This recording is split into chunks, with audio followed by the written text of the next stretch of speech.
Munyemberere bagezeho amakuru agezweho mu burasirazuba bwa Repubulika Demokarasi ya Kongo, ahavugwa abacancuro bari kugaba ibitero muri Minembwe. Amakuru aravuga ko ingabo za Repubulika Demokarasi ya Kongo zifatanyije n'abacancuro zakajije ibitero muri Kivu y'Amajyepfo na Kivu y'Amajyaruguru. Kanda aho handitse subscribe kugira ngo dukomeze tubane.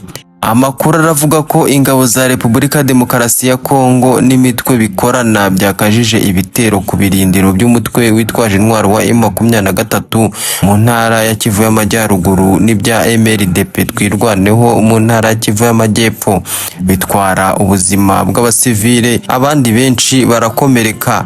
Ibi bitero byagabwe kuva mu gicuku cyo kuri uyu wa 9 Kamena 2026 hifashishijwe drone zirimo izo mu bwoko bwa KT9 n'intwaro ziremereye. Nyuma y'amasaha make MLDP twirwaneho ifashe centre ya Mikenke iri muri komine ya Minembwe. Umuvugizi w'ihuriro AFC M23 Lawrence Kanyuka yatangaje ko ingabo za leta ya Repubulika Demokarasi ya Kongo zarashe muri santere ya Gasenyi muri teritwari ya Masisi zica umukecuru w'imyaka 80. Ibyo bitero bikaba byaguyemo n'umwana w'imyaka 13 hakomereka benshi. Umudugudu wose urasahurwa. Kanyuka yasobanuye ko mu rukerera rw'uyu munsi ingabo za leta ya Repubulika Demokarasi ya Kongo zakajije ibitero mu bice byo muri Minembwe birimo Gakenke, Bidegu, Rugezi na Mikenke hifashishijwe intwaro ziremereye, abasirikare barwanira ku butaka na drone z'ubwiyahuzi. Colonel Fidele Rugabo uri mu bofisiye bakuru ba MLDP twirwaneho yatangaje ko agace ka Karingi nako karashwe mu rukerera, yongeraho ko ingabo zabo zikomeje kwirwanaho aho umwanzi arimo ahabonera isomo rikomeye cyane. Mbibutse ko aba basirikare ba Repubulika Demokarasi ya Kongo bari kumwe n'abarwanyi b'abacancuro baje kubafasha muri uru rugamba bakomoka mu gihugu cya Colombia.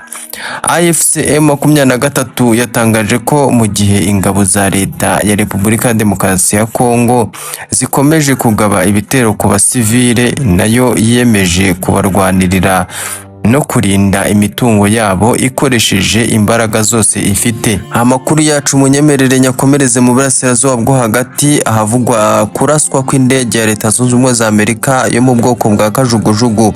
Iyi ndege ikaba yagenzuraga umuhora wa Hormuz. Iyi ndege ikaba yarashwe n'igisirikare cya Iran. Perezida wa Leta Zunze Ubumwe za Amerika Donald Trump yasezeranyije kwihorera kuri Iran. Perezida wa Amerika Donald Trump yatangaje ko Iran yarashe indege y'ingabo za Amerika yagenzuraga umutekano mu kirere cy'inzira ya Hormuz, ahamya ko bihorera.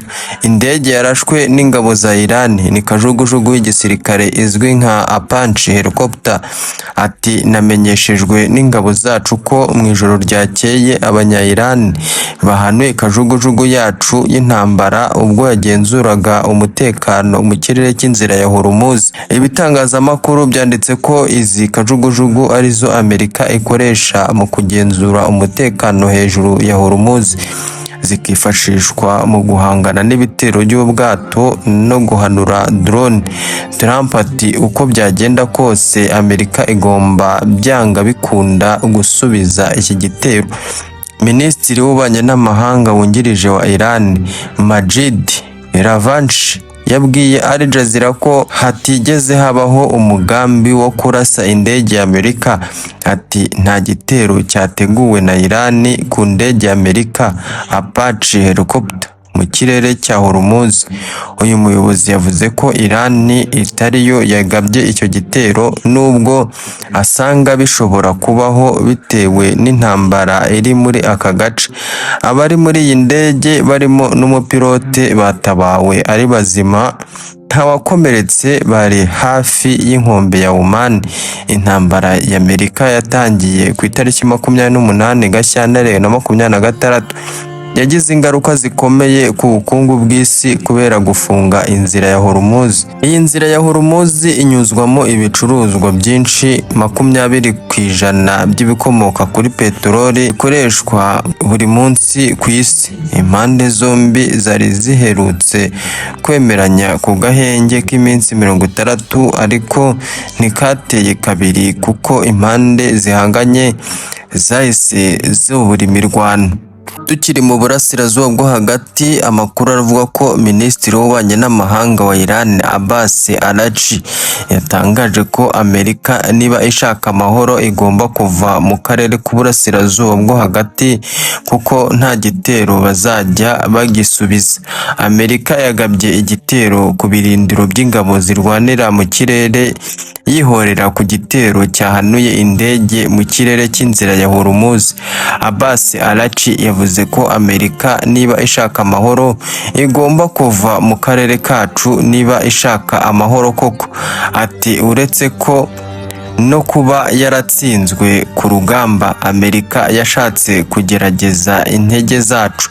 Ingabo zacu zikomeye ntizigera zituma hari igitero cyangwa ikibazo kigenda hatabayeho kwihorera. Ibya Amerika na Iran byabaye nko guhigana ubutwari, nk'uko Trump nawe yavuze ko nta gitero cya Iran kizasigara kidasubijwe. Trump ati ndibwira ko ari ngombwa gusubiza bahanuye kajugujugu, ndetse ubu tuvugana turi kubasubiza. Impande zombi zari ziherutse kwemeranya ku gahenge k'iminsi 60, ariko ntikateye kabiri kuko impande zihanganye zinyuzamo zikongera zikarwana. Amakuru agezweho urakomeza kuyakurikira hano ku Buntu TV, kanda subscribe niba uri mushya kuri iyi channel, dukomeze tubane.